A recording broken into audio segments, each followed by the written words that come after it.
Thank you, Carol, for that.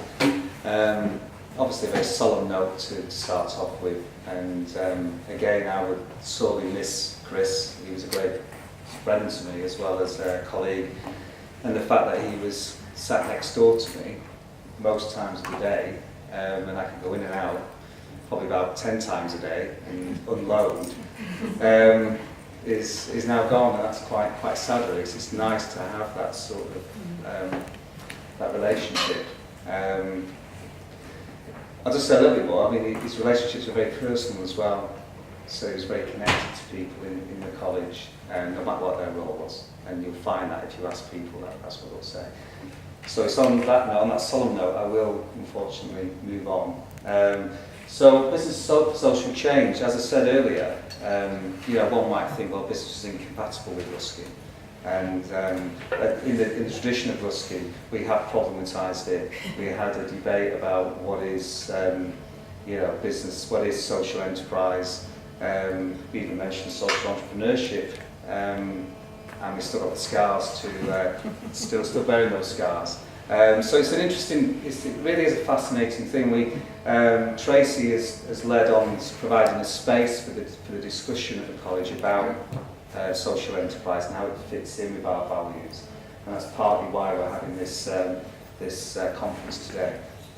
And just to tell you a little bit about the college and just see how it fits in terms of this discussion. I'll start off with our mission statement. Now, interestingly, when I applied for my job here, which was 3 years ago, I studied this a lot because I really wanted to kind of get tuned into what the college was about, because looking at the website and so I couldn't really make a head and the tail of it.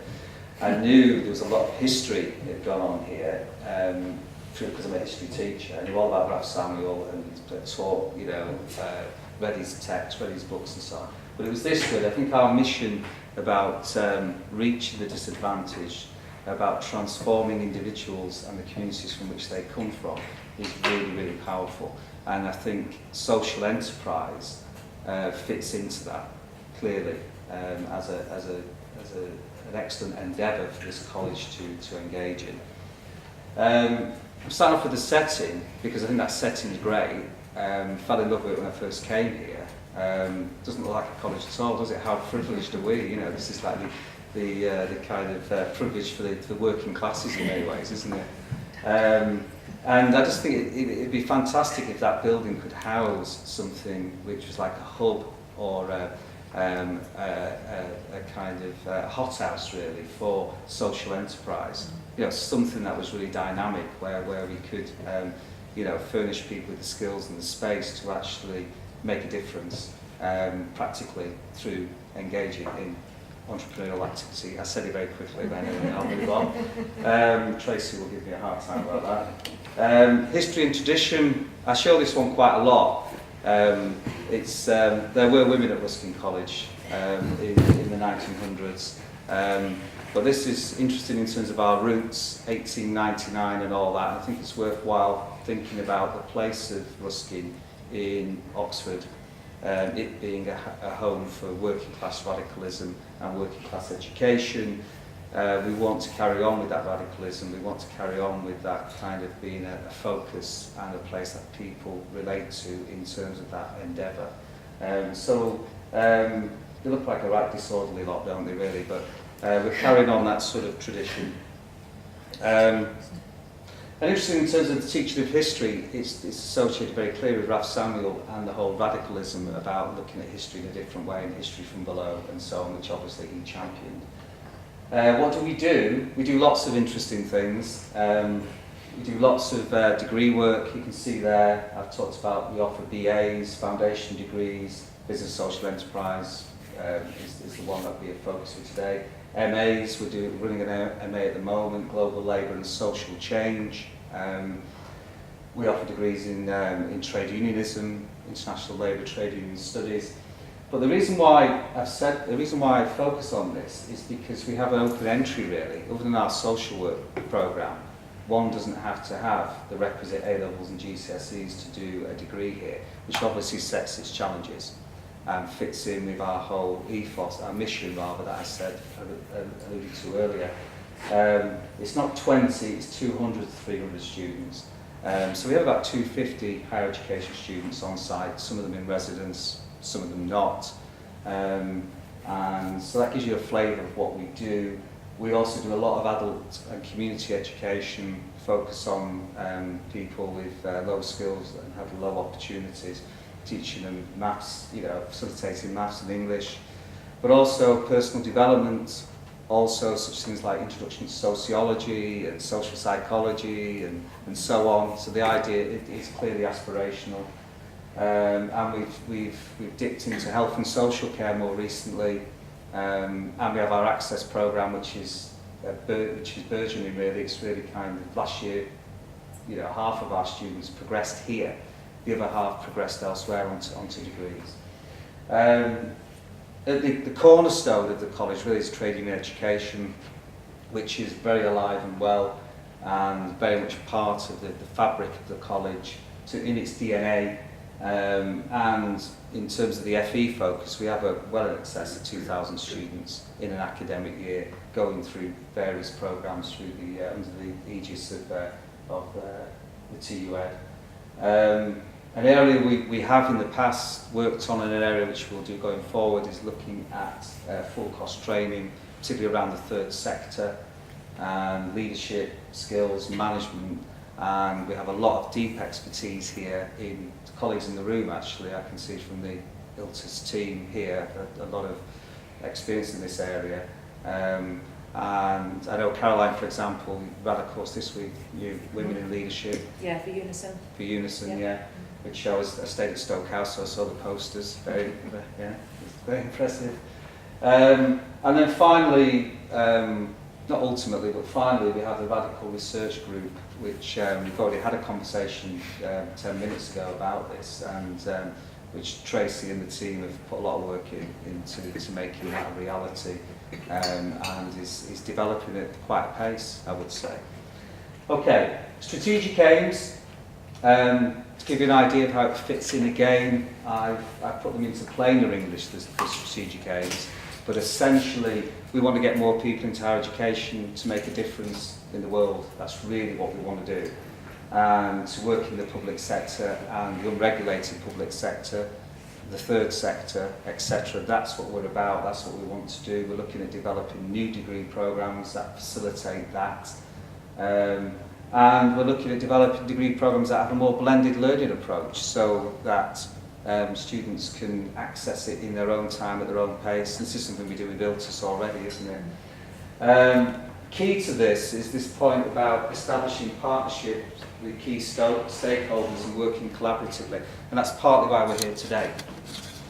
We have gone through a change at Ruskin. We are looking more outwardly in more recent times and looking to connect more so with our constituency and doing things differently. As I think it's fair to say, isn't it? That we're beginning to kind of have a more outward focus, and this is part of that. And we can't do things on our own, we do need to work with other people. We've done an awful lot of work this year as well around work-based education for trade union affiliates. So we're beginning to deliver in the workplace more so than we have previously. And that again could be maths and English, could be mental health awareness, could be a whole raft of things. So we are changing as an organisation. At the centre there I put advance equality and inclusion, because I do think that's important for us to make that statement and be assertive about it, rather than it being hidden in the DNA somewhere. We just run through the organisation. Okay, social enterprise, where are we with that? I think as a college, and colleagues will bear me out on this, that we want to promote social enterprise as a concept. We will problematise the concept, but we're looking to work in those ways to make an immediate difference to our community locally and elsewhere. We do have a degree in business social enterprise, foundation degree. We do have an FE programme. We'd like that FE programme in particular to grow. And to work as a training ground or a hub, if you like, for people who want to engage in that activity to come to the college. We want to meet the training needs of the sector. That means talking to people. That's what we need to do. We want to work cooperatively, we want to work with the cooperative movement and the trade union movement. So we're still kind of defining what we mean by social enterprise. Does that enshrine the values of the cooperative movement? And as I said earlier, that's something that we do problematise, isn't it? We spend a lot of time with that is Ruskin though, isn't it? That's what we do. And hence the focus for debate today, really, and discussion. We want to have a voice, really, in this. That's what we want to have. We want to have a voice, and that's not a cliche. We need to have a voice in this sector. As we see, this is a key progression for the organisation. I will pause there, because that's the kind of overview. If there's any questions you want to ask me, please do.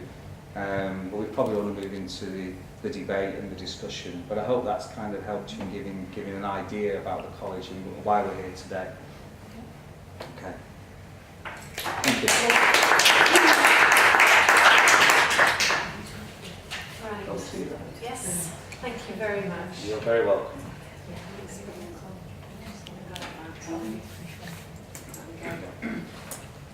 Thanks very much everyone for coming, and thanks Paul for that introduction.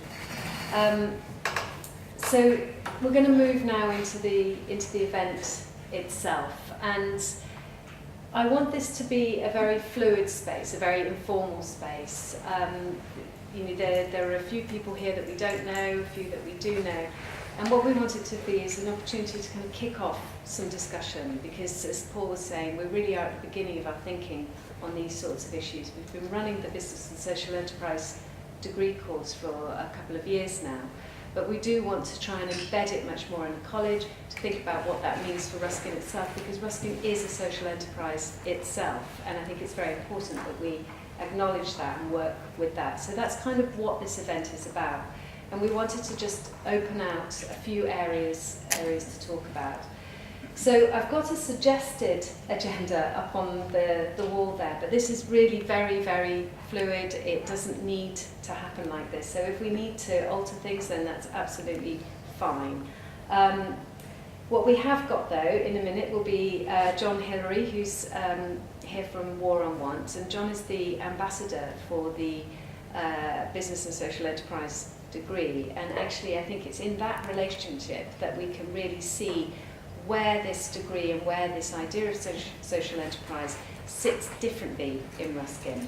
It sits within a critique of the idea of business. It sits within a space that we can challenge some of the truths that have become so embedded in what we understand to be business. So we're really, really delighted that he was able to take this on, and it did take some persuasion, as to be said.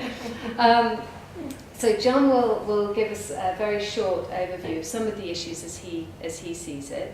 And then we've got, hopefully, if everybody keeps their fingers crossed and close their eyes, we've got a video address from Cilla Ross, who's the head of education at the Co-operative College. And she's also been an absolutely huge supporter of this agenda in the college, and wants to engage with the conversation. Unfortunately, she couldn't be here, so she sent us a video. There are many others that contacted me to say that they would love to have been here, but they've got other meetings or issues to sort out. So I really do see this as the start of something. So after we've heard from Cilla, we've had a bit of a chance for some response and Q&A. There will be a chance to get something to eat downstairs if you'd like. The cafe is open. It's full of delicious food if that's what you'd like. But also I'd like you to take that opportunity to think about what it is that you would like to talk about, what's important to you in this area. And there's some post-it notes on the tables, so if you wouldn't mind just jotting down your thoughts and sticking them up on the board at the back there, or the flip chart at the back there, then we can try and see whether we can make any sense of that, and sort of perhaps make a couple of groups of people who are interested in those issues. But I also see that as not being something that you sit in. You might want to talk about a couple of things, so we can organise that as it makes sense. So I'd love it to be a sort of dynamic thing where people are moving between different conversations. And then I hope there'll be a little bit of time to hear about those before we wrap up for the afternoon. So please, as I say, take it for what it is, try and use it as well as you can and for what is relevant to you and to your organisations. But first of all, I'm going to welcome John properly. So John is the Executive Director of War on Want, and he's worked for the global justice movement for the past 25 years, in fact, and has published very widely on issues of globalisation, trade policy and workers' rights. But it's probably his work on TTIP at the moment that is the most well-known of his campaigning. And his report on this trade deal, which was published by the Rosa Luxemburg Foundation, has been translated into 12 European languages. So, is it still counting, John? It's still true. Yes. And in 2013, actually, he was appointed honorary professor of the School of Politics and International Relations at the University of Nottingham. So, you know, the ambassador for the Business and Social Enterprise degree can be added to your list of academic accolades. And his book, The Poverty of Capitalism, was also published that year. And I think that's really what represents our relationship with John and with War on Want more broadly. And we're just really delighted that he could be here today to kick us off. So thank you, John. And would you like to, if you could come over here, I think then you can be filmed. Is that all right? Yes, definitely. I'll move your voice.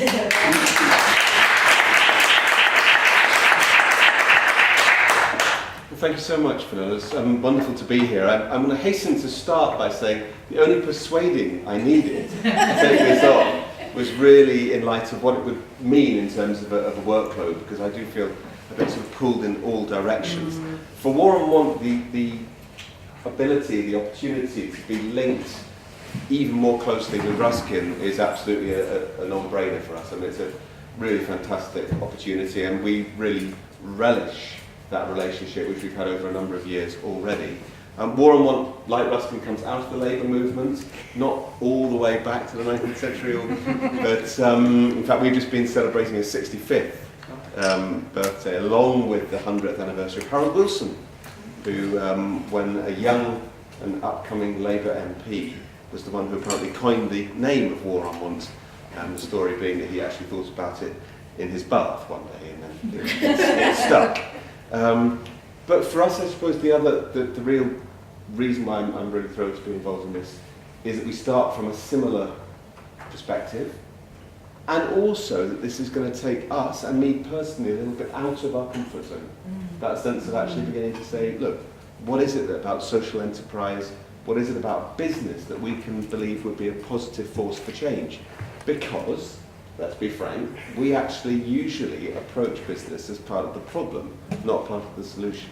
And for us, that understanding of the shift that's taken place over the past 30, 40 years in the power relations between capital and society, between capital and labour, capital working people, whatever you want to say, that really forms the bedrock of so much of our analysis and so much of our work.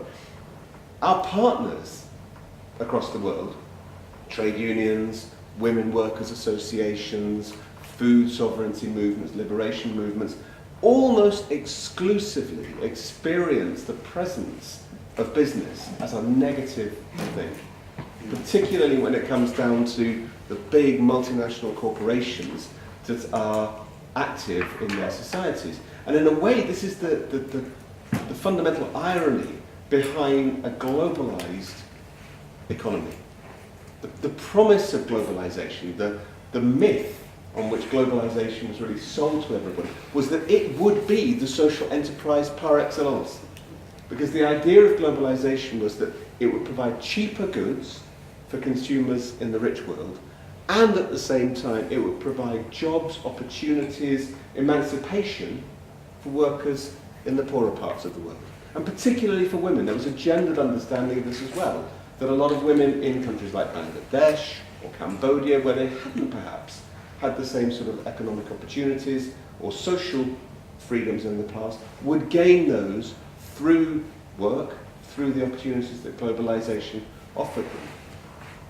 The problem, of course, is those relations of production were set up within the context of a capitalized global economy, and the capitalist element within it meant that you didn't get emancipation, you got exploitation. And that's been absolutely the experience of a lot of the workers who we work with, countries like China, Bangladesh, Sri Lanka, even though they will tell you that yes, they value the opportunities of work, they value the fact that there is now the possibility of social and economic advancement, and they don't want us to start boycotting clothes which come from Bangladesh. At the same time, they say, we demand more than this. We demand dignity in work, we demand decent working conditions, a proper living wage, so that it's not just dead-end work with poverty pay, but it's actually an opportunity to work their way out of that. And interestingly, I was just last night at a debate around a film called The True Cost, which I don't know if any of you have seen. The True Cost is a nice film done by a Los Angeles-based filmmaker looking at the human and environmental cost of fashion. And it's done in a very glitzy way. It shows you all of the big stores and the amazing models and all the money put into advertising. And it shows you how for a lot of younger people, particularly young women who are really obviously so targeted by that industry of the whole advertising, it's become a religion in itself. And he then traces it through into all of the human cost and the environmental cost. And it was very interesting that even though the debate was happening in a very smart bit of London, with a really quite sort of unusual clientele in the room for us, it immediately came to the heart of capitalism. What is capitalism about? Why is it that the value which is appropriated from these workers is immediately returned to capital? And why is it there's no fair distribution, sharing out of those returns across the whole of the supply chain, the value chain? And interestingly, of course, it didn't just mean that we were talking about the companies. I mean, we know it's not just clothes on this. We did some research on Kenyan women workers working in the tea plantations. And fascinating when you start breaking down. If you've paid £1 for a box of tea bags, less than 1 pence in that pound is going to find its way to the worker. So the people who are actually generating the value through their labour get less than 1% of the returns. And the people who are doing less and less, it almost is in an inverse proportion. The more work you're putting into it, the less you get. And the less work you put into it, the more you get. And that follows the whole way through, not just the corporations themselves, of course, but it follows through to finance capital behind them. Because if you're the person actually laying out the finance, you're demanding more and more in returns without even having to get out of bed. And it's that type of stress which for us characterises the entire globalised business system, and it is the dominant model par excellence. And the other thing which I think has been certainly most striking for me in doing the research for the book which Fenella mentioned, The Poverty of Capitalism, in the past, business recognised that it had a little bit of a PR problem.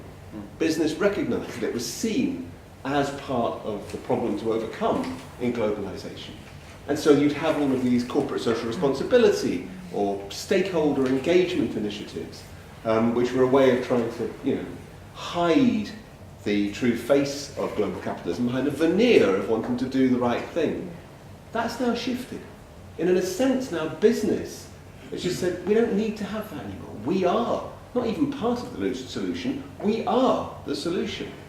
And so now you actually hear that privatisation is not something which you've got to be worried about. Privatisation is the future because you're handing over public goods to the private sector, even though we know all of the negative consequences which go with that. And that's really, I think, one of the most insidious problems that we face, that in a sense that reclaiming the public sphere, which is what we would want to do in so many areas of society, has almost become unthinkable. That's become counterintuitive, whereas in the past, handing over so much to business was counterintuitive. It is the dominant model, and it's based on capital existing in a parasitical relationship to society. The idea of sucking out the value, sucking out the rewards, sucking out the returns of other people's work. But it's not the only model, and I think that's what's fascinating about being able to embark on this type of relationship, looking into the prospects of what social enterprise can bring. If capitalism is all about extractivism, sucking out value from society, then social enterprise must, by definition, be about putting value back into society. And I think that that is really where a lot of the contradictions immediately surface, because you've got that intrinsic problem. How can you run a business, a self-sustaining business, and still manage to put money back in? We talked a little bit about finance capital.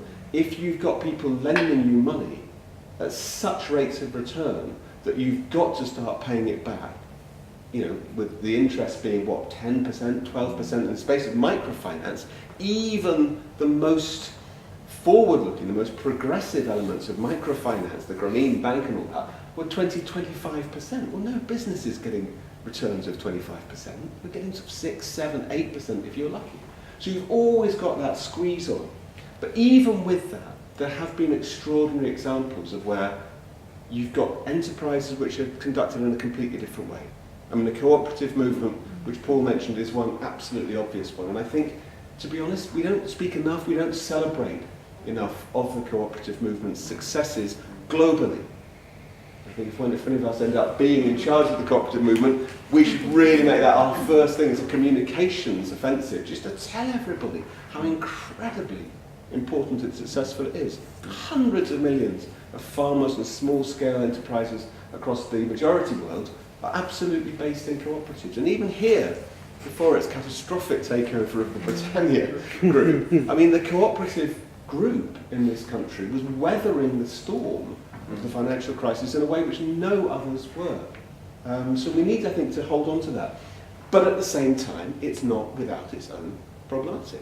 You know, there's been some really strong critiques of the cooperative movement from the trade union movement in the past, as not actually being part of common ownership, but being just a collective which is actually removed from the public. And so there's lots of tensions which I think we need to acknowledge, but also transcend. We need to try and find ways through that. Alongside the cooperative economy, there's also the solidarity economy, which can sometimes be more challenging to capitalism than just the social economy of cooperatives. And the solidarity economy can be just things as simple as fair trade, or the idea that you will challenge the unequal exchange, which is the dominant model within capitalist relations of distribution and exchange. But it can actually go further than that. It can, because there are problems with fair trade as well. I mean, we like fair trade olive oil from Palestine, for example, because it becomes part of the Palestinian resistance to the colonial project of Israel. But we don't like it when Nestle is handed out a fair trade mark simply because it's decided it will look good on a Kit Kat, having fought against fair trade for decades and decades and decades. So you've got all of those problems within that as well. But then you've got the more radical experiments, whether it be in community-based agriculture or the groups that we work with in places like Brazil, the movement of landless rural labourers who've actually taken over huge tracts of land, as they're allowed to do under the Brazilian economy, and set up completely new collectives working on the basis of agroecology, on food sovereignty, of women's empowerment, of indigenous people's empowerment, completely overturning the basic hierarchy of capitalist relations of production like that. Or even just very simple situations like in Sri Lanka, where the restoring of small-scale home gardens gives women particularly the opportunity to start producing for themselves and then taking out surpluses and putting them out on the local market. And that can sometimes link in to the whole idea of cooperatives, when you get women or other people just banding together like that. Venezuela under Chavez was a really interesting example of that. As Chavez came into Venezuela, there were 1,000 cooperatives in the country. By the time he died, 180,000 had come into being. And a lot of them run by women, because they set up a particular bank of women's investment where the loans would only go to women to be able to start those cooperative ventures. They didn't all work, they didn't all flourish, but that model of economic democracy but something completely new in the Latin American context, and something really important there. And I think that that goes to the heart of what we're talking about, really, when we're talking about social enterprise. We're talking about social production, definitely. Production of things which are beyond just exchange value. You're not producing commodities simply so that they can be bought and sold on the market. And that's absolutely crucial, part of the decommodification of society, which is absolutely critical. Decommodification of things, decommodification of public services, and the decommodification of labour. So we don't just become cogs in the wheel like Charlie Chaplin going around that huge machine in the modern times or whatever it was, but we actually are restored as full sentient beings with rights and not just parts of the machine to be thrown away when we're no longer able to produce. So the decommodification is absolutely critical.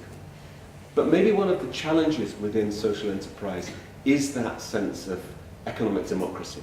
And what does it actually mean in terms of the participation of those communities in which social enterprises work?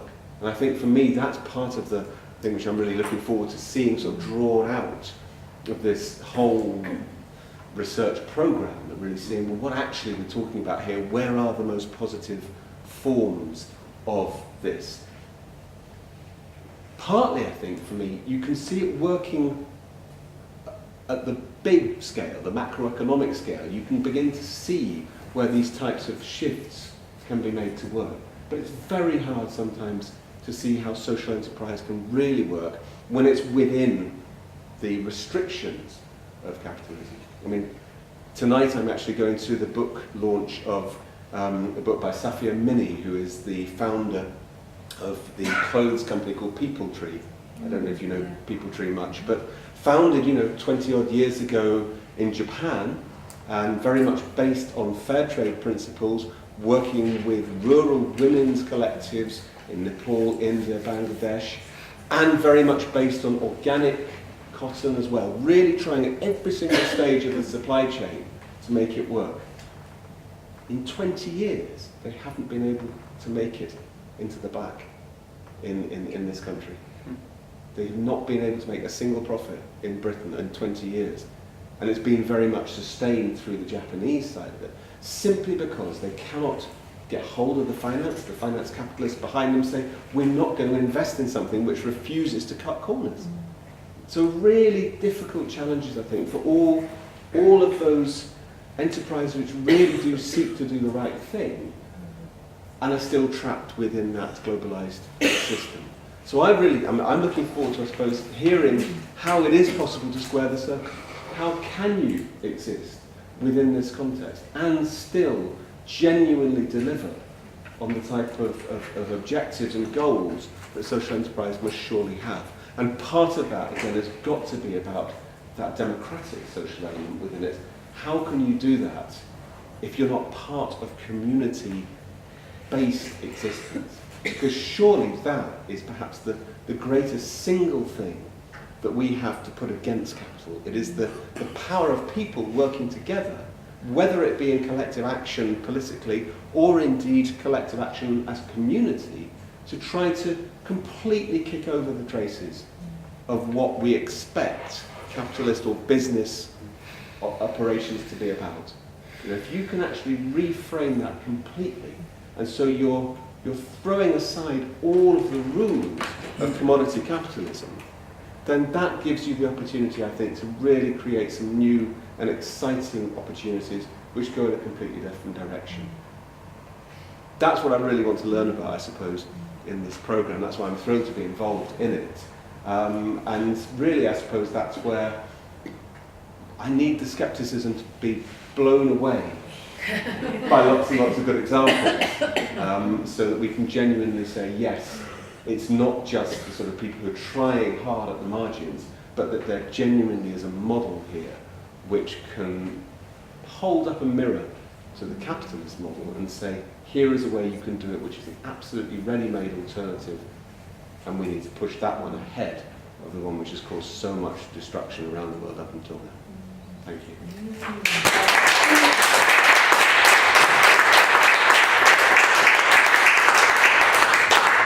Is anybody anybody got any questions that they'd like to ask John right now?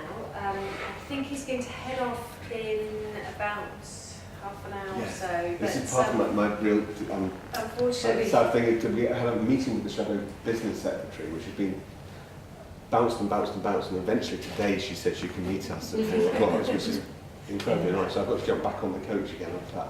But less maybe about questions, more about thoughts, really. Yes, thoughts and additions of any kind. Tracy? Yeah, I mean, it's really interesting, the last bit you were saying about, trapped within a globalised system, I think those were your words, John, is and that's what I was thinking, so I've written down, capital reigns triumphantly. And there were 2 points really around tensions, I suppose, that I wanted to share. Maybe we can discuss this more this afternoon.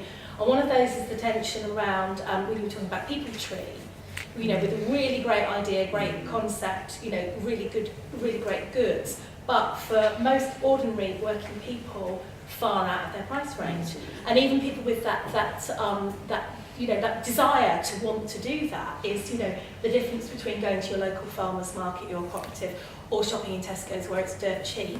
I noticed the latest round of the fruit and veg war is one of the supermarkets are now doing 29 pence a week offers. How can you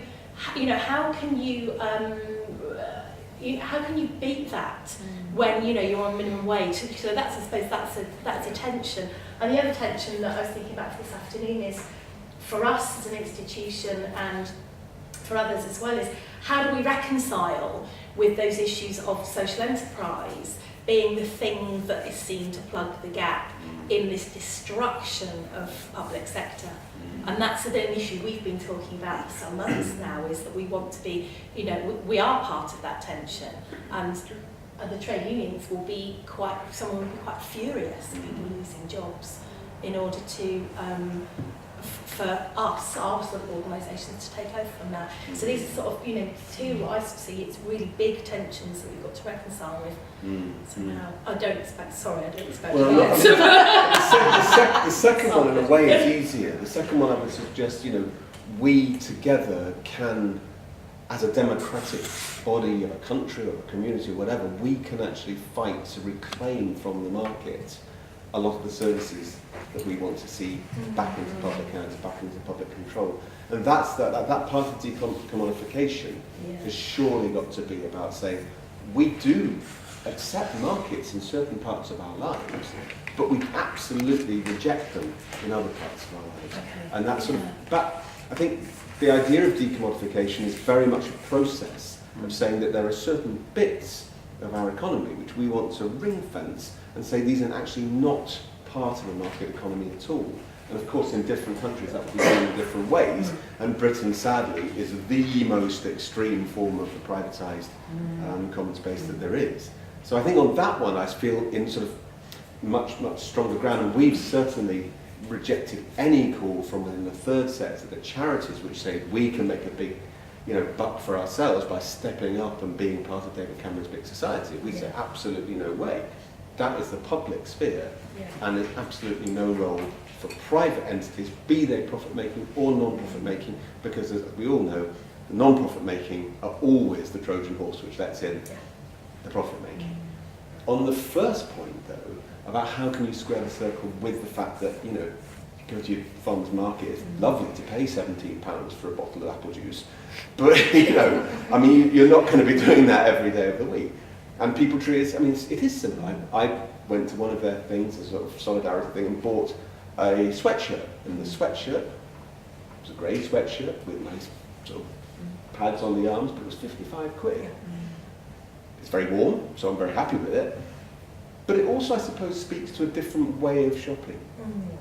Because I'm sort of traditional man, I don't actually like shopping at all, so if I can buy one sweatshirt and I'll wear it for 38 years, I'm going to do so.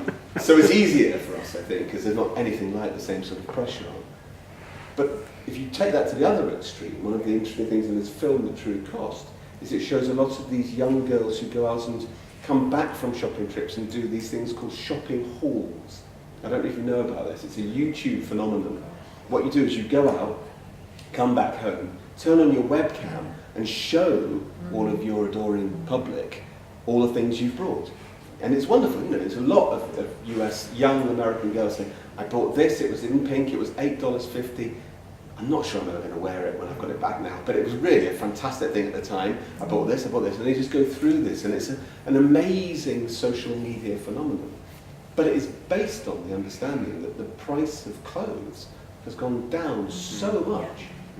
You know, the price of women's clothes in this country fell by over 33% in the 10 years from the beginning of the century to 2010, whereas everything else was going up.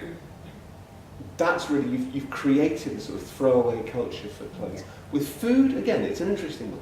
You could say on food, Tesco could absolutely pay a living wage to every single person in the supply chain and still put not a single penny on the price of anything it's on, because there's £3 billion pounds in profits every year, which is being shared out between their shareholders, their chief executives, and all the others.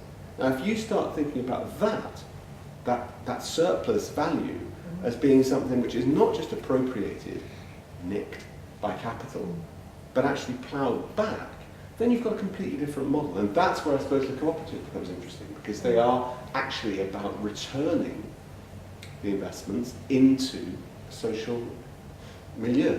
And so I suppose that's the bit which I'm interested in. Yeah.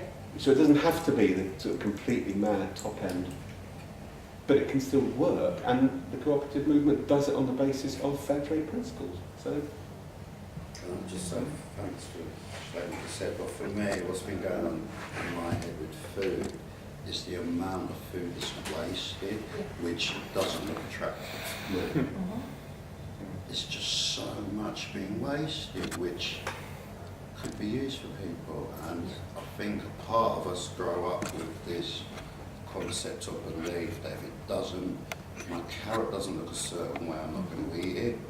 And it reminded me of when I went to my brother's wife's house, and I didn't know they had a lovely pear tree, and they were ripe, and I was picking them, and I got their kids there, and they were looking at me like, what are you doing?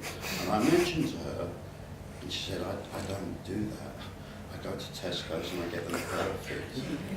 And I just thought, that's insane.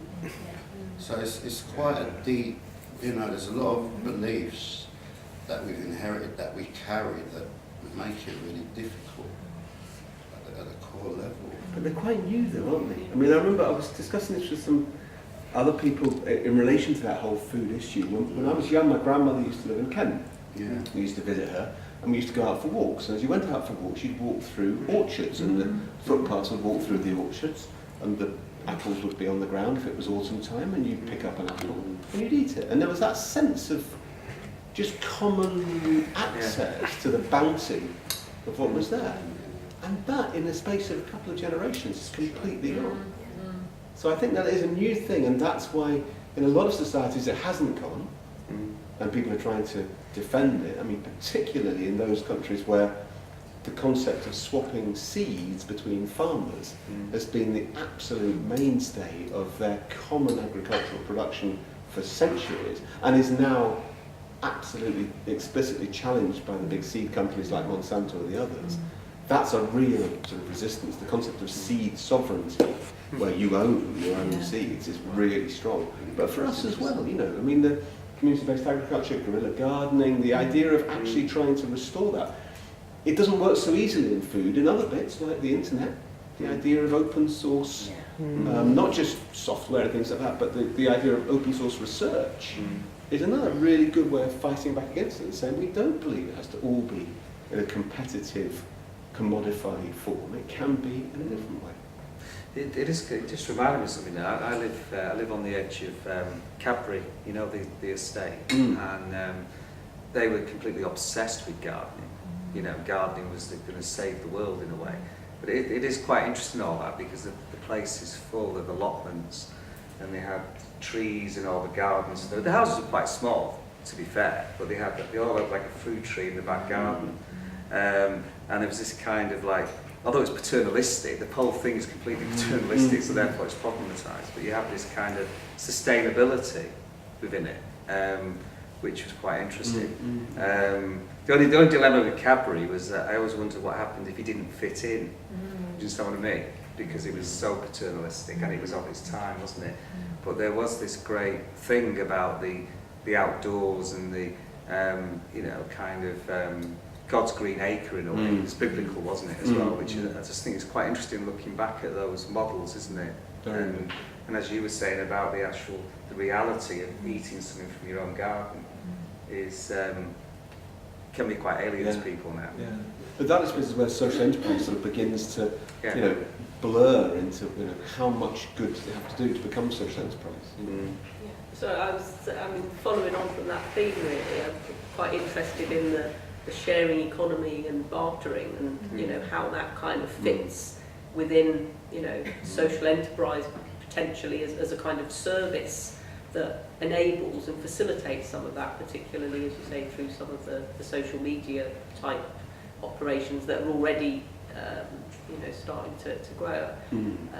I mean, they also have their kind of own challenges, and it's not all good stuff, is it? So it's kind of interesting, isn't it? And how you can kind of drive the positive elements of that without going into the negative. And the local, I mean, things like the local exchange, the trading schemes, which are much more sort of focused on trying to sustain local economies rather than automatically being overtaken by larger monopoly capitalism. I mean, I don't know whether or not in Oxford there is a functioning Let's scheme. There was a very strong one which folded some time ago, unfortunately. I mean, it ran for about 10-15 years.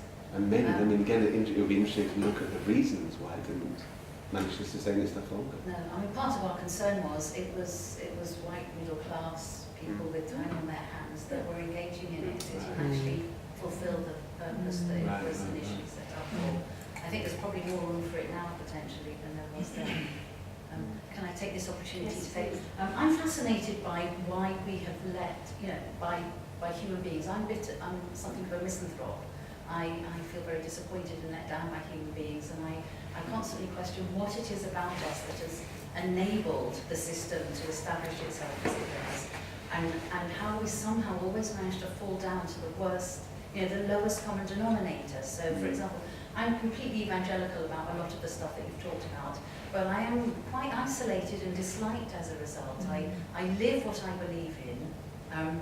So I run a farmer's market, and I'm trying to find a diplomatic way to say to the relatively wealthy people that come to it, why don't you buy your veg every week from here? I know it's more convenient for you to buy it once a week from Sainsbury's or even have it delivered, but why don't you come to the market? You're supporting a local grower. You know, I'm not looking to provide a bijou market for people that can afford to spend £4 on a loaf of bread. We've got, you know, we've got local cheese makers, we've got local pig growers, we've got local veg growers, and they need to be able to have a living wage. They're not looking to buy a yacht with what they produce. So that's something I want to rest back on the word profit, because I also run a small business that without profit can't replace the machinery it uses. So profit is a good thing if you do the right thing with it. So it's about taking what we need and using it to do the right thing, so to speak. So there's another element of that, which, you know, I've got so much stuff buzzing in my head from what you said. When I was a child, my fashion statement was about who I was. It wasn't about being told who I was. And so I would love to spend a decent amount of money on a pair of good shoes for my 16-year-old daughter, but she won't let me because she says next year I'll be wanting to wear something different. Now, what is that about humankind that buys into that? I don't understand it, I really don't. And another element I wanted to say was the people that are working to have a mortgage in Oxford and send their children to private schools, and so actually are so busy running, they sort of know they have principles, but they don't have any time to do the right thing.